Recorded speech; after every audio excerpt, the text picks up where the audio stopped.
Welcome back, everybody. Today's deep dive is going to be pretty interesting, I think. We're taking a look at Simon Sinek's Leaders Eat Last. Great book. Yeah, it really is. It's all about leadership and culture, and there's actually some human biology stuff in there, too. We're not just going to, summarize the whole book.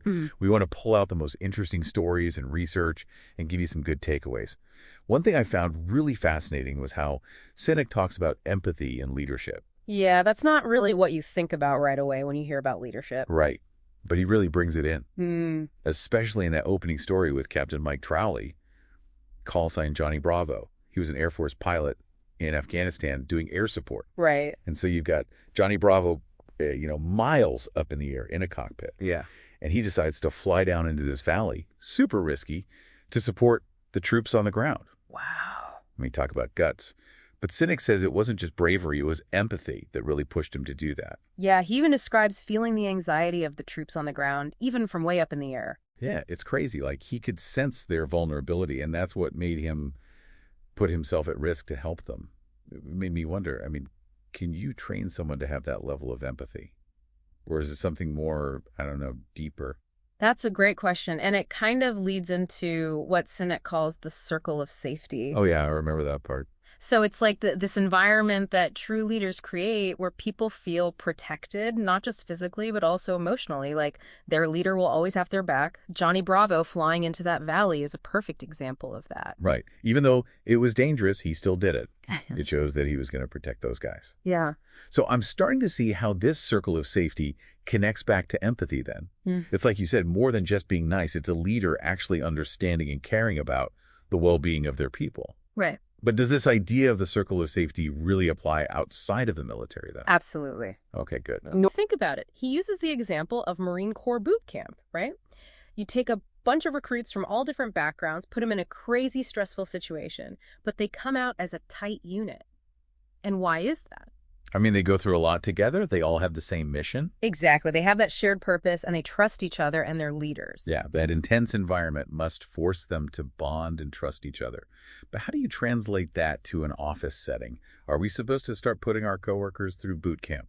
Probably not. But the principle is the same. Like Sinek talks about this research called the Whitehall Studies. Okay. They looked at stress levels in workplaces, and what they found was that people lower down the hierarchy, the ones who have less control and feel less valued, actually have higher stress and more health risks. Oh, wow, that's scary. Yeah, it's like that lack of a circle of safety, that feeling of insecurity, can actually be harmful to your health.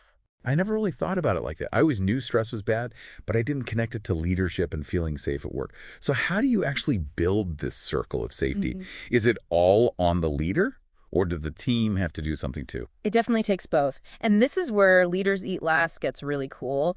Sinek gets into the biology of trust and cooperation. He talks about feel-good chemicals. Like what? Like endorphins, dopamine, serotonin, oxytocin, the stuff we usually think of with happiness, not leadership. Oh, wow. So there's a chemical reason why some teams work well together and others don't?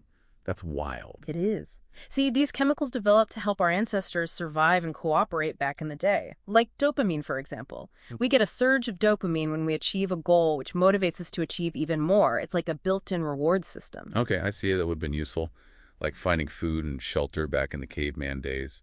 But how does that work in a modern office? So think about that feeling you get when you finally finish a tough project at work, or you get recognized for your work. That's dopamine. And good leaders can tap into that. They can set clear goals, help the team see their progress, and celebrate wins. So instead of just handing out bonuses, it's more about creating that feeling of accomplishment. Exactly. But here's where it gets even more interesting.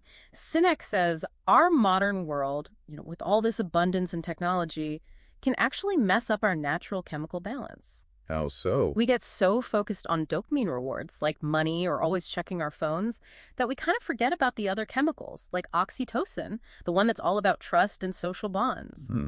It's like we're dopamine junkies, ignoring all the good stuff that makes us feel connected. I know I spend way too much time scrolling through social media. It happens. Sinek uses the Milgram experiment to show how dangerous this imbalance can be. It was this experiment where people were willing to hurt others because they weren't really facing the consequences. They were just following orders, not thinking about the impact on other people. Wow, that's intense. And Sinek says the same thing can happen in businesses. Wait, are you saying that focusing too much on numbers and targets can actually make people act unethically? Think about it. When there's constant pressure to hit targets to get ahead, you can easily lose sight of the big picture. That's true. It becomes all about winning, even if you have to cut corners or hurt others to get there. Exactly. So yeah, a toxic workplace where everyone's just looking out for themselves could be a sign of this chemical imbalance. That's really interesting. It all highlights the importance of creating a culture where people feel safe to cooperate, to help each other, and celebrate each other's successes. A place where oxytocin can flourish. We need a healthy dose of oxytocin to fight that dopamine addiction then. I'm starting to really get why Sinek calls it leaders eat last. It's about putting the team first, ahead of your own goals, which in the end actually benefits everyone. That's exactly it. And to show that, he compares two very different leaders, Jack Welch of GE and James Sinegal of Costco. Oh yeah, I'm curious about that. Their leadership styles and the results they got were totally different. So Jack Welch was all about shareholder value. He did this thing called rank and yank. Basically, managers were always being evaluated, and the bottom 10% were fired every year. Oh wow, that's brutal. It created a culture of fear and competition. Everyone was just trying to protect themselves, not work together. Oof, yeah, that doesn't sound healthy at all. What about James Sinegal? What did he do differently? Well, Sinegal believed that if you take care of your employees, they'll take care of the business. Okay. He made sure they had good wages, benefits, and a strong sense of community. So he was focused on building a happy and loyal workforce. Did it work? It totally did. Costco consistently does better than its competitors in terms of money and how happy their employees are. It shows that a people-first culture can actually lead to success. I mean, that's pretty convincing evidence for Sinek's point. Makes me wonder, though, are there any examples of leaders who tried to combine both approaches? Or is it really one or the other? It's a great question, and Sinek actually looks at a few other really interesting examples. One that stuck with me was Stan O'Neill. He was the CEO of Merrill Lynch. Oh yeah, didn't things go bad there? They did. So O'Neill was really smart and ambitious, but he created this culture of fear at Merrill Lynch. He was obsessed with power and control, which messed up the company culture and eventually led to their downfall during the financial crisis. Yeah, that's a reminder of how a leader's personality can make or break a company. So we've seen some examples of what not to do. But what about companies who are doing it right, like where the circle of safety is more than just an idea? Definitely. Sinek talks about the Taj Mahal Palace Hotel in Mumbai. During a terrorist attack, the staff risked their lives to protect the guests. Oh yeah, I remember that. It was incredible. They stayed so calm and helped people get out. Some of them even used their own bodies to shield guests. It's amazing. And Sinek says this incredible behavior came from a strong sense of loyalty and shared purpose. They weren't just employees, they were part of something bigger. Yeah, they were all in it together. So I see how that ties back to everything we've been talking about. It's hard to imagine that level of dedication in every job. Are there examples that aren't, life or death situations? Oh, for sure. He also talks about companies like 3M, the ones who make Scotch tape and Post-it notes. They're famous for their innovative culture. Oh, that's right. And Sinek says their success comes from this deep culture of working together and sharing ideas. Interesting. So instead of competing, they encourage their employees to collaborate. How does that even work? That's something we can dig into more in the next part of our deep dive. We'll talk about how companies like 3M actually create this environment of trust and collaboration. And we'll look at the challenges of leading in a world that's so distracted and technology-driven. This is already making me rethink how I approach leadership. I can't wait to learn more. Picking up where we left off, we were talking about companies like 3M and their culture of innovation and sharing. It sounds great, but how does that actually work? It goes back to that feeling of safety. At 3M, they encourage employees to experiment and take risks and share their ideas openly. It's not about hiding information or worrying about someone stealing your idea. It's more about brainstorming and solving problems together. Right, because if you're always worried about someone taking credit for your work or getting in trouble for making a mistake, you're not going to try anything new. Exactly. And 3M actually sees failure as a chance to learn. One of their most famous products, the Post-it note, came from a failed experiment. No way the Post-it note was a mistake. It's true. The sticky stuff they used for Post-it notes wasn't strong enough for what they were originally trying to make. But instead of just throwing it away, the scientists shared it with others and someone else figured out a great use for it. Wow, that's a perfect example of how failure can lead to something amazing. But I bet it takes a special kind of leader to create that kind of environment. You're right. Sinek says it's important to have a purpose that's bigger than just making money. He uses companies like Patagonia as an example. They're all about environmental sustainability. It's not just about selling clothes for them. It's about making a difference. And that feeling goes down to their employees too, right? Yeah. It's like they're part of a movement. Exactly. And that makes a huge difference in how motivated and engaged people are. When people believe in what they're doing and feel like their work matters, they're willing to work harder. Yeah, it's like that sense of belonging we talked about. Not just feeling safe, but feeling connected to something bigger. Right. And Sinek says this is especially important for younger generations, millennials and Gen Z.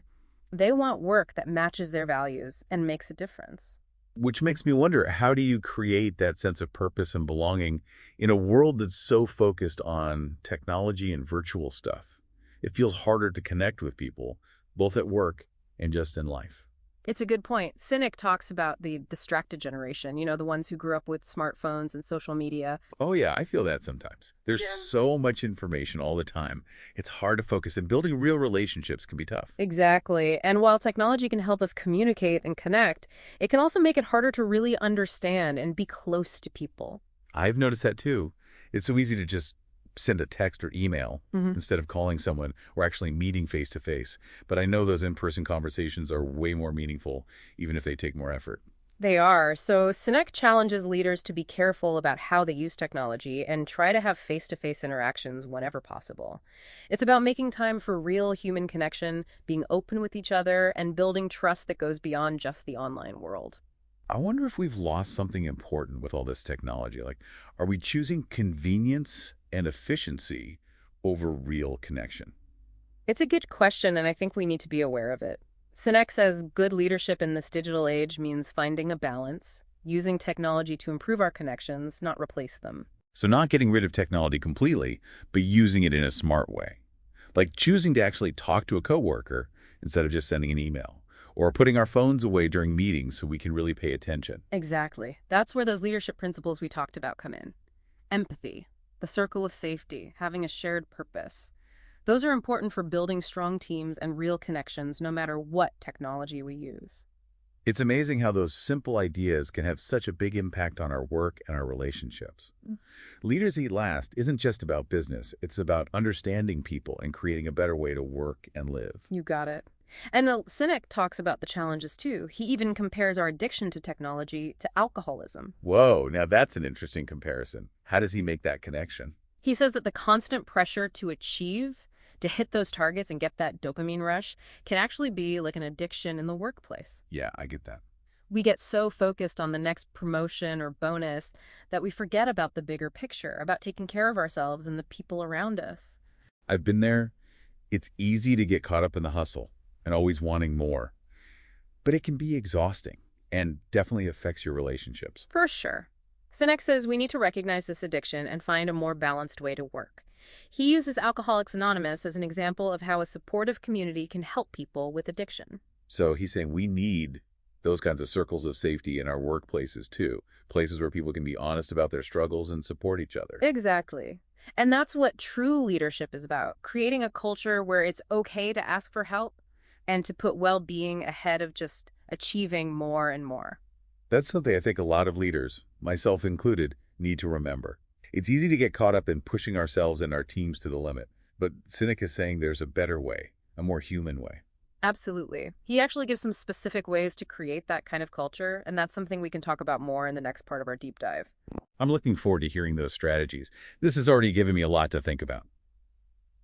Okay, so we've talked about the challenges, technology, this dopamine addiction, the need for real connection. What I want to know is, what does Sinek say we can actually do about it? How do we put all this into practice? Well, he actually gives us some pretty solid advice. And a lot of it comes back to remembering that we're human. Right, not just robots working all the time. Exactly. We're social creatures. We need to feel valued. We need to feel connected. You keep saying connection. It seems like that's the key to everything Sinek's talking about. It really is.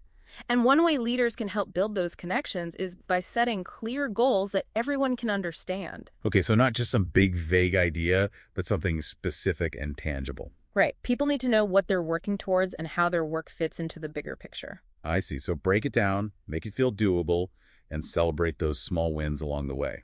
That's definitely more motivating than just chasing some abstract idea of success. Exactly. And that goes with clear communication, too. Leaders need to be upfront about what's happening, why they're making certain decisions, and how everyone's work is connected. It's like leading by example, right? Mhm. You can't just talk about it, you got to actually do it. For sure. If you want your team to work together, you have to work together. If you want them to be honest and transparent, you have to be honest and transparent. So it's about building trust through actions, not just words, which is probably even more important now when there's so much distrust of people in authority. It is, and Sinek really emphasizes this idea of service-based leadership. It's not about being the boss or having all the power. It's about serving your team, supporting them, and helping them be their best. Like that phrase, leaders eat last. It's such a powerful image of what true leadership means. It really is. It's putting your team's needs before your own, creating a space where everyone feels valued and supported. And Sinek also talks about gratitude, which seems simple, but I think we forget about it a lot. We do. It's easy to take people for granted, especially at work.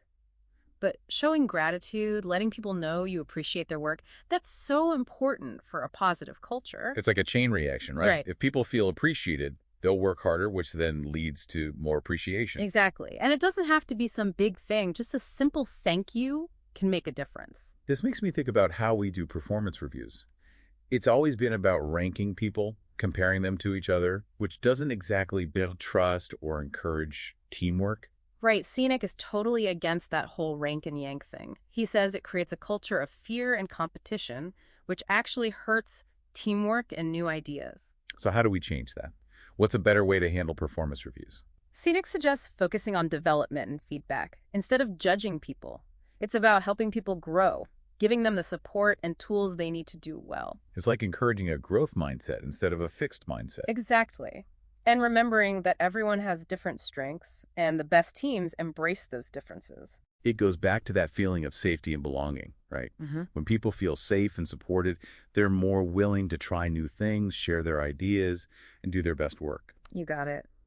Sinek also talks about how important it is to connect with people on a personal level, building relationships that aren't just about work. Yeah, like team building activities, social events, just having a casual chat with someone. Right. It's about building that sense of camaraderie, of belonging to something bigger than yourself. And finding the joy in the work itself, like remembering why we chose this career in the first place. Yes. Right. Sinek says we have to connect with our why, the deeper reason that gives our work meaning and makes us excited to get started each day. And it's about leaving a legacy, right? Building something that lasts, something that makes a difference in the world. That's what leadership is all about, creating something bigger than ourselves, something that will still be around and helping people long after we're gone. Wow, this has been really insightful. I feel like I have a whole new understanding of leadership and how to create a better work environment. I'm glad you found it helpful. I hope you can use what you've learned in your own work and life. I definitely will. And for our listeners, if you want to dive deeper into these ideas, I highly recommend checking out Leaders Eat Last by Simon Sinek. It's a really interesting and inspiring book. Thanks for joining us for this deep dive. Until next time, keep learning, keep growing, and keep leading with heart.